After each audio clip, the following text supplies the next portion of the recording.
वक्रतुंड महाकाय सूर्यकोटि समप्रभ निर्विघ्नं कुरु मे देव सर्वकार्येषु सर्वदा। जीवन में आपको स्वस्थ रहना है या बीमार रहना है, ये आप पर निर्भर करता है।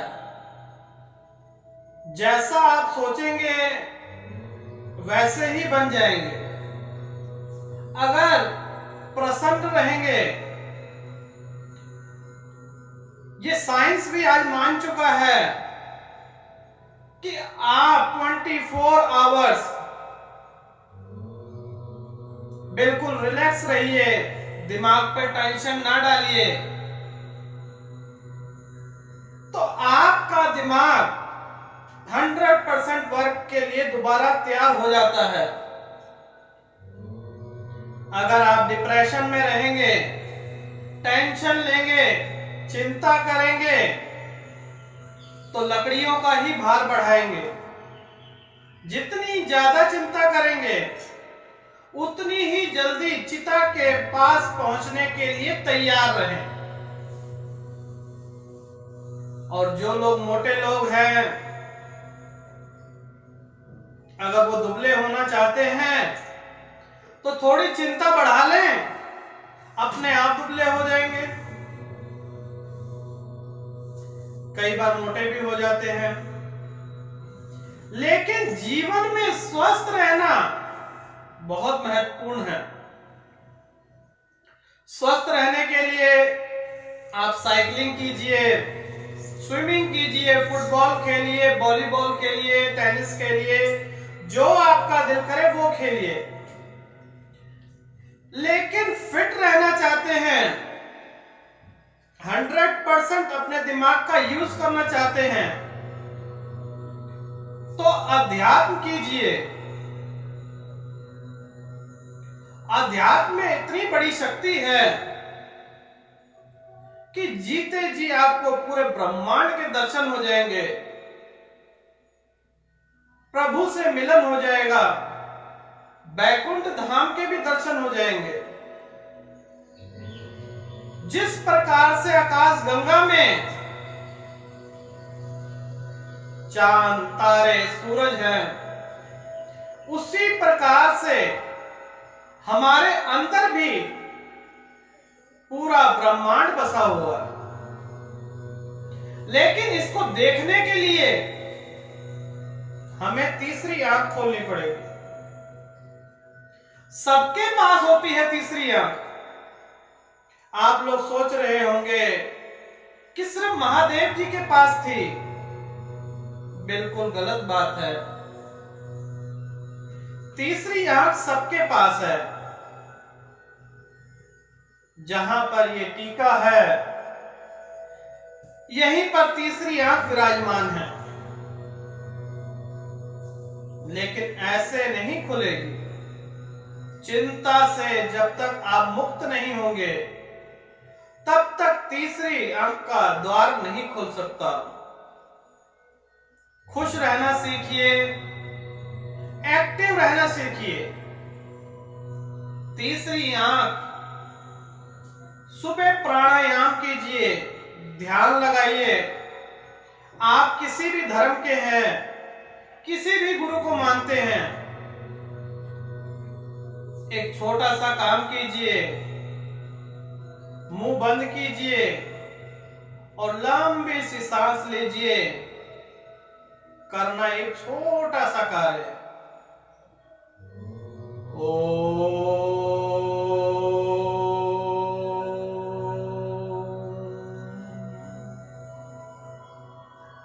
इस प्रकार से लगातार मंत्र उच्चारण करते रहिए।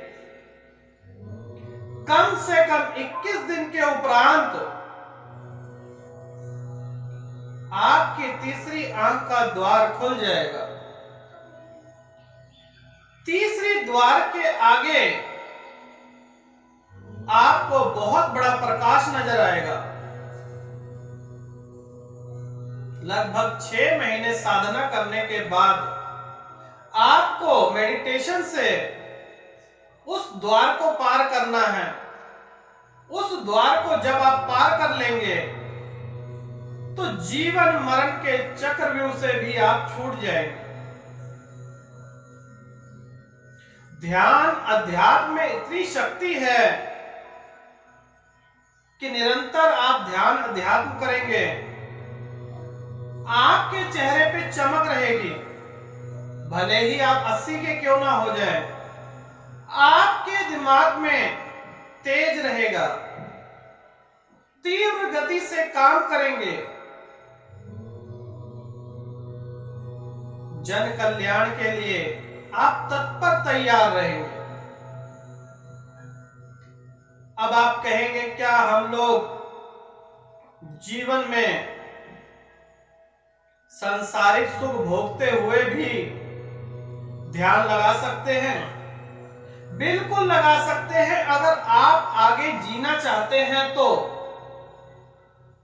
अगर आपकी जीने की इच्छा है तो ध्यान लगाइए। अगर जीने की इच्छा नहीं है तो चिंता कीजिए। जीवन मरण सब इंसान के हाथ में है। इंसान खुश रहना चाहे तो खुश रह सकता है, दुखी रहना चाहे तो दुखी। सुख दुख तो एक गाड़ी के पहिए हैं, ये तो हमारे साथ ही चलते हैं। लाभ हानि ये तो बिजनेस में चलता ही रहता है। अगर आप सोचे सारी जिंदगी प्रॉफिट ही होगा, ऐसा तो हो नहीं सकता ना। कभी हानि कभी लाभ, ये जीवन का चक्र है। इस जीवन में आना जाना फेरा है। मनुष्य जन्म लेता है, उसको मृत्यु का डर छोड़ देना चाहिए। मृत्यु तो सत्य है, मृत्यु ने तो आना ही आना है। जिसने मृत्यु को सत्य मान लिया उसका जीवन सौभाग्य हो गया। हर साल हम लोग जन्मदिन मनाते हैं, एक साल हमारे कम हो जाते हैं, लेकिन हमें यह नहीं पता होता कि हमारा आखिरी सांस कब आएगा। लेकिन अगर आप ध्यान लगाएंगे, अध्यात्म करेंगे, तो आप अपने आखिरी सांसों को भी गिन सकते हैं।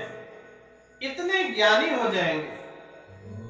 तो किस प्रकार से आपने अपना जीवन व्यतीत करना है, ये आप पर छोड़ते हैं। खुश रहिए, खुशहाल रहेंगे तो अपने घर परिवार को भी खुश रखेंगे। खुशी हर एक चीज से हासिल की जा सकती है। अगर आपको पढ़ाई का शौक है तो पढ़ाई कीजिए, जो आपका मन करता है वो करिए। कम से कम आधा घंटा मेडिटेशन के लिए सुबह अमृत वेला, जिसे ब्रह्म मुहूर्त कहते हैं, उस टाइम पर साधना कीजिए। मात्र 10-15 मिनट की साधना से आपको इस जीवन में रहते ही संसार के भौतिक सुख प्रदान होंगे, अंत काल में बैकुंठ धाम की प्राप्ति होगी। ये निर्णय आपका है कि आप स्वस्थ रहना चाहते हैं या रोगी।